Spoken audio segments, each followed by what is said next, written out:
Ethics बहुत जरूरी है दोस्त। एक बेटा अपने घर गया अपनी माँ के पास, उसने माँ को बोला आज एक दुविधा में हूं माँ। तो माता ने बोला क्या हुआ? बोला आज एक ऐसा काम करने के लिए बोला गया है जिसमें पैसे तो बहुत है लेकिन मन गवाही नहीं देता। जिसमें पैसे तो बहुत है लेकिन मन गवाही नहीं देता। माँ ने बोला बेटा मैं इतनी पढ़ी लिखी तो हूं नहीं कि तुझे सलाह दे सकूं, लेकिन एक बात तो मैं जानती हूं कि रोज सुबह जब मैं तुझे घर में जगाने आती हूं ना तो बहुत आराम की नींद सो रहा होता है। कभी ऐसा ना हो कि मैं किसी दिन तुझे जगाने आऊं और तू जागता मिले। बाकी तू समझदार है। मां बोल के चली गई। मां बोल के चली गई और बेटा बोला mama I got my answer. I got my answer. Never in your life कभी अनएथिकल मत होना दोस्त, कभी अनएथिकल मत होना, है ना। तो कभी भी अनएथिकल एक्टिविटी में इन्वॉल्व मत होना। आपने नाम सुना है राजा जनक? बहुत इंपॉर्टेंट चीज समझाता हूं आपको। चलो सुना है आपने नाम? राजा जनक सीता जी के पिता थे। एक बहुत बड़े ऋषि हुए। आज आपको मैं थोड़ी ज्ञान की बात बता देता हूं। सीता जी के पिता राजा जनक थे। वो एक ऋषि के पास बैठे थे। ऋषि का नाम था याज्ञवल्क्य जी। याज्ञवल्क्य जी। तो राजा जनक और उनकी आपस में बात चल रही थी। तो राजा जनक याज्ञवल्क्य जी से पूछते हैं कि ऋषिवर आदमी किसकी रोशनी से देखता है? तो ऋषि बोले राजा कैसी बात कर रहे हो? तो बड़ी छोटी सी बात तुमने पूछी है। आदमी सूरज की रोशनी से देखता है। तो राजन बोले महाराज अगर सूरज अस्त हो फिर? तो ऋषि बोले फिर आदमी चांद की रोशनी से देखता है। तो बोला महाराज अगर अंधेरों से भरी रात हो, अमावस हो, तारे हो फिर? उसने ऋषि ने कहा कि फिर आदमी आवाज की दृष्टि से देखता है। बोला आवाज की दृष्टि? बोला हाँ तुम किसी वन में भटक जाओ, घनघोर अंधेरा हो, सूरज ना हो और कहीं दूर से तुम्हें कोई आवाज देके पुकारे तो तुम वहां जाओगे कि नहीं जाओगे? आवाज से दिखाई तो नहीं देगा लेकिन मालूम चल जाएगा कि कहां जाना है।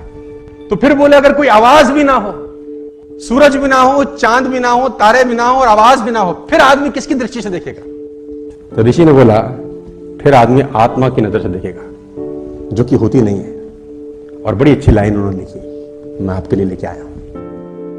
उसने कहा जो विशेष ज्ञान से भरपूर है, जीवन और ज्योति से भरपूर है, जो हृदय में विद्यमान है, अंतकरण की ज्योति में और सारे शरीर में विद्यमान है, वही आत्मा है। जब कहीं कुछ दिखाई नहीं देता तब आत्मा की ज्योति ही जीवन जगत को प्रकाशित करती है। जब आपको कहीं से जवाब ना मिले, सवाल ना मिले और परेशान हो कि करना चाहिए कि नहीं, यहां से पूछना, जवाब आपको मिल जाएगा कि एथिकल काम है या अनैतिक होता है। देखो कर्म फल जो है ना वो भोगना पड़ता है यार। गलत मत करना, कभी जिंदगी में मत करना। वो एक आदमी गुस्से में अपने मैनेजर को चांटा मार गया। पता नहीं उसको किस बात का गुस्सा था, उसने अपने मैनेजर को एक दिया। अब मैनेजर उसका एम्प्लॉय था, बेचारा कुछ कर नहीं सका। मैनेजर घर गया, सारा गुस्सा बीवी पे निकाला, एक उसने बीवी को दिया। अब बीवी क्या करती? बड़ा गुस्सा था, उसने बड़े बड़े लड़के पे एक मारा। अब बड़े बड़े लड़के का बस ना मां पे चले ना बाप पे, उसका छोटा भाई बैठा था, खेल खेल में उसने एक रपेट उसको दिया। दुकानदार ने मैनेजर को सपेटा, मैनेजर ने बीवी को मारा, बीवी ने बेटे को मारा, बेटे ने छोटे भाई को मारा। अब छोटा भाई के घर में और कुछ था नहीं जिसको पीट सके, तो गुस्से में बाहर गया, बाहर कुत्ता था, उसे लात मारी। अब कुत्ते को जब लात मारी, कुत्ता भागा और उसने एक आदमी के पैर में काटा, और वो आदमी वही था जिसने मैनेजर को मारा था। तो मैं आपको बता दूं, एक चांटा भी किसी को गलत मारा तो कर्म फल तो भोगना ही पड़ता है सर। आप सोचो कि कुछ नहीं है तो खाता चल रहा है, उसका खाता बड़ा शानदार है, उसके खाते में 0.00001% एरर नहीं होता है ना। वो कहते हैं ना कि आंख ने फल देखा तो मन में लालसा हुई। अब आंख तो फल तोड़ने जा नहीं सकती, फल देखा आंख ने, गए पैर।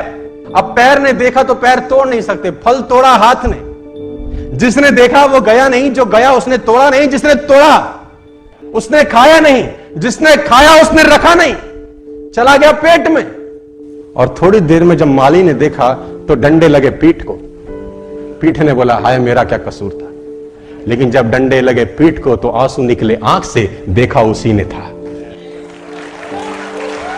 तो कर्म फल भोगना है यार। और मैं आपको एक प्रसंग सुना देता हूं, यहां पर शायद आपके काम आ जाए।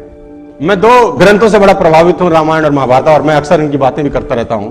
वो पुराना इतिहास जो है उसमें जितना कुछ सीखने को है वो दुनिया में कहीं सीखने को नहीं है। बहुत कुछ सीखने को है राम जी के जीवन में, कृष्ण जी के जीवन में बहुत कुछ सीखने को है। और रामायण एक ऐसा ग्रंथ है जिसमें एक एक चीज सीखने को है। मैं कभी कभी कुछ लेडीज से बात करता हूं, हम तो बहुत दुखी हैं जी, पति बेकार मिला है, बच्चे नालायक हैं। मतलब मेरी बात को अदरवाइज मत लेना, 70 to 80% पुरुष भी मिलते हैं रोते, महिलाएं भी रोती मिलती हैं। मैं आपको बताना चाहता हूं, जितनी भी महिलाएं, बहनें, माताएं यहां पर बैठी हैं, सीता जी के पिता थे जनक और बहुत बड़े ज्ञानी कहा जाता है। जिनके घर में शादी हुई ससुर से दशरथ, जिनके बेटे खुद भगवान हुए, और जिनसे शादी हुई वो स्वयं भगवान। जितना दुख उन्होंने भोगा है तुम में से सब मिलके भी नहीं भोग पाते। तो रोने का जरूरत नहीं है। हाय हाय हाय हाय, दुखी दुख है। एक एक पात्र से सीखने को है। राम जी से अलग सीखने को। भरत जी को गद्दी सौंप रहे हैं, है ना। राम जी वनवास चले गए, भरत जी को बोला अब कोई नहीं है, 2 वचन थे, एक भाई ने पूरा कर दिया, दूसरा तुझको पूरा करना है कि तुझे राजगद्दी पे बैठना है। पिता मरते का 2 वचन दे गए हैं। भरत ननिहाल थे, ननिहाल से जब लौटे उनको बताया गया सारा प्रपंच हुआ है। भरत को बहुत गुस्सा आया, वो गद्दी पे नहीं बैठे सो नहीं बैठे। उनको खूब समझाया गया कि तुम्हें गद्दी पे बैठना है, ये पिता की आज्ञा है, पिता की आज्ञा मानना तुम्हारा फर्ज है। बड़े भाई ने भी मानी है तो तुमको भी मान। तो गुरु समझा रहे हैं, तो गुरु ने बोला अगर मैं समझाऊं तो भी नहीं बैठेगा, अगर मैं समझाऊं और मैं आज्ञा दूं तो भी भरत गद्दी पे नहीं बैठोगे। भरत ने बोला गद्दी पे बैठ तो जाऊंगा गुरुजी, लेकिन ये धरती रसातल को चली जाएगी, ये धरती रसातल चली जाएगी अगर मैं गद्दी पे बैठ गया। तो गुरुजी ने बोला भरत कैसी बात करते हो, इस धरती पे रावण कुंभकर्ण जैसे राक्षस हुए तब धरती रसातल नहीं गई है। रावण कुंभकर्ण जैसे राक्षस हुए, धरती रसातल नहीं गई। हिरण्याकश्यप जैसे राक्षस हुए, धरती रसातल में नहीं गई। भरत जैसा महात्मा बैठेगा तो धरती रसातल को चली जाएगी, कैसी बात करते हो। भरत ने बोला महाराज, कुंभकर्ण रावण का भार धरती माता सहन कर लेती है क्योंकि उसको पता है कि राक्षस है। हिरण्याकश्यप का भार धरती माता सहन कर लेती है क्योंकि उनको पता है राक्षस है। लेकिन जब रावण, कुंभकर्ण और हिरण्याकश्यप का काम राम का छोटा भाई करने लगे तो धरती माता भरोसा किस पे करेगी, ये तो रसातल को ही चली जाएगी। मैं नहीं बैठूंगा।